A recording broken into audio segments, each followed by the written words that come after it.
So you talked about the importance of separating Islam from like Muslims. Yes. And I was wondering, in Gambia, is there an issue with people who are basically doing that, where they're claiming they're doing things in the name of Islam, things that might be violent or negative or whatever? Is that an issue right now, like it is in a lot of other parts of the world? Well, as far as I know, this question of religious conflict which is going on and hatred is most unfortunately, mostly is found in our other brothers countries, not generally in Africa, except for maybe from Somalia, perhaps, to some extent. But apart from that, generally, what we are talking of is found in our brothers' countries, the Arabs. Nothing like that in the Gambia whatsoever. Never, ever had there been a conflict between the Gambian Muslims and the Gambian Christians. As I mentioned to you, we live like we coexisted, what they call peaceful coexistence. That is what we exercise in the Gambia. We exercise the spirit of religious tolerance. We don't look at a non-Muslim as an enemy or a foe. We don't look at a non-Muslim as a stranger while he was born and bred in the Gambia. We look at them as brothers and sisters. We intermarry, Muslims marrying Christian women, you know, and of course the other way around is not much, that the Christians, the Christian men marrying a Muslim woman, that is not very common. Maybe the Muslims have their justification about that. You cannot be a Muslim if you do not believe in Jesus Christ as a messenger of God. You cannot see him as a son of God, but as a messenger of God. So as a Muslim, you don't believe in Jesus Christ, Messiah. In Arabic they say Isa, Jesus Christ. You have to, it's a cardinal principle of your Iman, your Islam, your belief, that you must believe in him as a messenger. And that he would make a second coming here to rectify the wrongs of people who came after him. As a Muslim, we believe in that one also. So I can assure you, my brother, that in Gambia is one of the most stable and peaceful countries in West Africa. That is why a tourist destination from the US, from France, from Germany, especially from the Scandinavian countries, they go to enjoy their lives, you know, in our beaches. So they call the Gambia the Smiling Coast. If you can take note of that, the Smiling Coast, that is the Gambia. So it's very, very stable. Of late, you know, maybe some of you will heard of, would hear of our latest, or the former president, called Drammeh, when there was a presidential election. You know, he failed. You know, he conceded that he lost the elections. A few days later, he came back and said, no, I'm not stepping down. You know, that had created some kind of an impasse, you know, a deadlock. So the army apparently was siding with him. So the president-elect was there. But he said no, that president-elect will never be inaugurated over his dead body, he said. What happened? There was a group, they call it ECOWAS, Economic Community of West African States. Gambia is a member of that grouping. It's a regional grouping. So they have to, the winners of the elections, have to resort to this group to convince this president who has lost the elections to step down. You know, there was a sort of a tug of war, you know, push and pull and so on and so forth. But when they showed him, now it is time for you to go, you know, the Navy came in, you know, the air fighters came in, you know, the tanks came in, you know, soldiers from here, left and right came in. When he look at them, he knows that now it is time for me to leave, you know, because otherwise they were ready to get rid of him by force. That's the only time he left. That was the only language he understood. That's the only language he understood. And then he had to run away. Now he's in Equatorial Guinea, you know, and asylum is there. So we had a problem of that one. It lasted maybe from December up to January 18. December 2016 to January 18.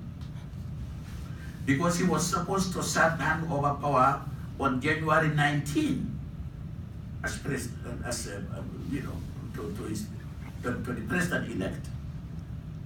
So, as I said, when he refused, you know, he was shown something that is beyond him. He had to, you know, run away. He had to run away, and the country is now in peace. Yes. Just going off that was completely secular, right? That was just a secular issue, right? He just succeeded power, wasn't anything with the religion. That was like a problem between religions, right? Between religions. That when he didn't give up his power, that was nothing with religion. All right. Actually, what happened? There was a problem. There was an impulse because he had the army on his side. So people feared that there could be a bloodshed. So about over 100,000 people were internally displaced. They left the capital areas and so they went into the interior. Over 50,000 people ran away into Senegal, neighboring Senegal. So there was a lot of chaos and fear and so on and so forth. Definitely, there was a fear. But fortunately, there was no bloodshed. Fortunately, that's what he wanted. He even declared in the so-called state of emergency, the state of emergency, that nobody should go out. You cannot go and buy, you know, things from the supermarket and so on and so forth. So, you know, people were feared. About a month, they lived in that fear, yes. But as I said, when the ECOWAS people came in with their forces, you know, Air Force, Navy, you know, troops, ground forces, you know, they didn't fire even one bullet. But he knew that if he continued to be adamant, something unpreferable will happen to him. But you also wanted to ask, is there any religious, like the Islamic clerics play a role, pro or against the Yahya Jammeh, or no? Or actually, what happened in that regard, all the social organizations, community leaders, religious and secular, groups, they all told him to step down. All of them, Christians, Muslims, even pagans and whatever, even atheists, they all told him to step down. He said, they told him, look, this is a democracy. You, his name was called Yahya Jammeh. You, Yahya Jammeh, you said that if your opponent won even by one vote, you will hand over power to him. Now, he won by maybe 18,000 votes. 18,000 votes. You don't want to go down. You don't want to step down. It doesn't make sense. You should try to save the country from, the plight, things that are not necessary at all. So, but all this didn't really make him step down. It is only the force. When he saw the military force, brandishing the sword to him, that only time he had to give up. Yes. John? You mentioned earlier a fear of, You mentioned earlier a fear of the Creator and how one person might fear God more than another. When you say fear, do you mean that as a respect of Allah's power and a reverence towards it, or do you mean more of a genuine type of fear of God? Did I get his question? So his question is, when you say like fear Of God. fear of God, how do you define fear? Like, is that more of the Respect of the teachings of the Quran, or is that more of a genuine type of fear of the repercussions of not living? Yeah, the fear of God is between you and your Creator, that you fear Him, that He created you. He can take you to hell and He can take you to heaven. 1. 2, your relationship, interrelationship with human being, your attitude towards your fellow human beings. You don't abuse them, you don't insult them, you don't rob them of their property, you don't behave arrogantly towards them. This is all part of fear of God. You give charity to the orphans, to the poor. It's part of fear of God. You do your prayers, it's part of fear of God. You help the community, cooperation among yourselves. You participate. Even here is a fear of God. For you to come and listen to something that is related at least to the religion, is also part of fear of God. So fear of God is something that's broad, anything that is good, to cut the long story short, that's anything that is good. You feel that this is good, you do it, is part of fear of God.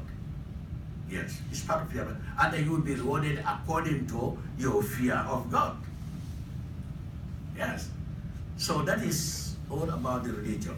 You do for God, God will reward you. Don't say that, oh, no, I have no sin. My sin has been taken care of. You are part of a human community. So you have to help them. If your fellow human being, a man, a woman, is found in need for help, and then you can, why not? It's part of fear of God. We have to be kind to each other. This is what all the religions call for. We have to be kind to each other. We have to be sympathetic to each other. We should not try to be, hand-fisted, maybe stingy and things like that. When we can help, let us do it. That is part of fear of God. Yes. Anything that is good, anything that is virtue, is fear of God.